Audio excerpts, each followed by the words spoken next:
vào nữa thôi. Barbie em à. Dạ. Wow, cửa hàng nhiều túi xách ba lô quá chị ơi. Em sẽ há hồ lựa chọn luôn. Quá nhiều ba lô luôn.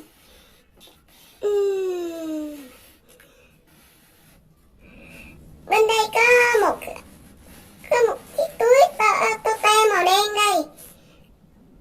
Em đi học em sẽ xách chiếc túi này cho nó gọn này. Còn chị sẽ lựa túi đi tè, chị lựa một chiếc túi nhỏ nhỏ thôi. Cuối tuần đi tè chị mặc một chiếc váy màu bạc, màu trắng bạc, nên chị sẽ chọn một chiếc túi xách màu bạc. Em thấy có hợp không? Em thấy cũng rất hợp đó chị. Chiếc đầm này chị đeo với chiếc túi xách này cũng vẫn hợp. Em thấy chị nên lựa chiếc này. Còn em sẽ lấy chiếc tote này. Tại vì em mặc áo đi học màu trắng, thì đeo màu đen vào thì cũng rất là hợp. Màu đen dễ phối đồ. Đây một chiếc túi tote màu đen. Chị thấy em đeo có đẹp không? Chị thấy cũng rất hợp. Mặc với áo màu hồng đeo cũng được, mặc áo trắng đeo cũng được. Rồi, hai chị em mình chắc chọn hai chiếc túi này quá. Để em lựa thêm một chiếc túi em đi chơi nữa.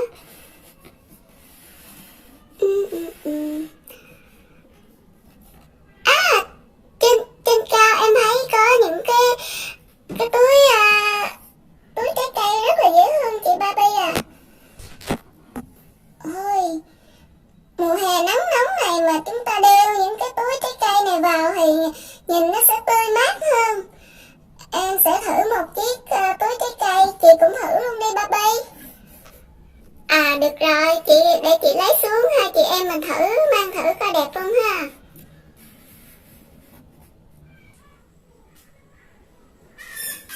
Chị Barbie ơi, em thấy em đeo chiếc túi dâu này nhìn cũng năng động lắm đó chị. Vừa cá tính nữa, em thấy dễ thương. Chắc em sẽ mua thêm một chiếc túi dâu này quá. Còn chị xách thêm một chiếc túi ha lông này nhìn cũng hợp đó. Một chiếc túi ha lông đi với chiếc đầm cũng hợp. Mà nếu chị mặc quần jean, quần áo sơ mi thì cũng được, em thấy cũng được. Để mình thử thêm coi có chiếc nào đẹp hơn nữa không nha. Barbie à, chị thấy em đeo chiếc ba lô này như thế nào? Chị thấy em đeo cái ba lô này có hợp không? Em quay lại cho chị coi nè. Một chiếc ba lô Toronto. Chị thấy em đeo có hợp không? Chị thấy cũng dễ thương. Nói chung những cái túi xách ở đây rất là đẹp. Đeo cái nào cũng thấy đẹp, cũng dễ thương hết. Có tiền chắc mua hết luôn. Có tiền em cũng mua 4-5 cái luôn chị ơi. Về ha hồ mà hai đổi để đi chơi đi học. Còn chị mua thêm gì nữa không? Chị thấy chiếc vali màu tím này rất là dễ thương đây. Chị cũng hay mặc đồ màu tím. Chị cũng sắp đi du lịch rồi. Hai chị em Barbie đã lựa được những túi xách ưng ý cho mình rồi. Bây giờ tính tiền thôi. Chị ơi, tính tiền cho em à.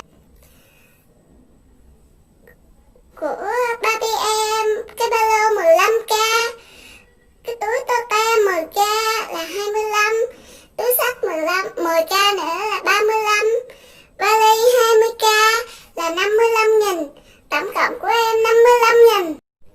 Thẻ của em đây, chị quẹt thẻ cho em đi ạ. Được rồi, để chị quẹt.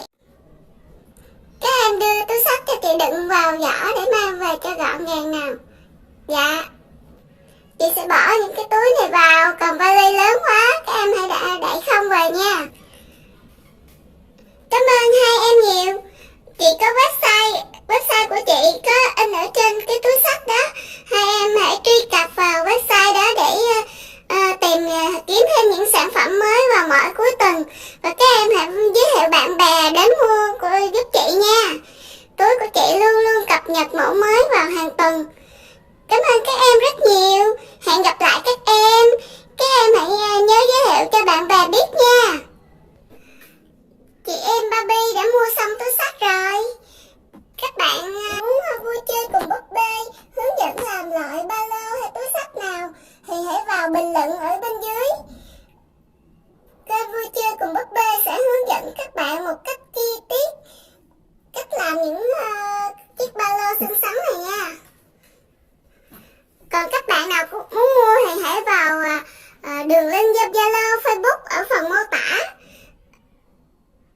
để mua những cái ba lô túi xách xinh xắn trang điểm thêm cho búp bê nha. Cảm ơn các bạn đã xem video. Hãy nhớ like, share và đăng ký kênh nha. Các bạn hãy giới thiệu cho các bạn bè khác vào cùng xem kênh vui chơi cùng búp bê. Vui chơi cùng búp bê là kênh chuyên hướng dẫn và bán các nguyên liệu để làm những phụ kiện cho búp bê, bán luôn thành phẩm nha các bạn. Các bạn muốn mua nguyên liệu gì để làm các phụ kiện cho búp bê thì hãy vào kênh vui chơi cùng búp bê sẽ có đầy đủ.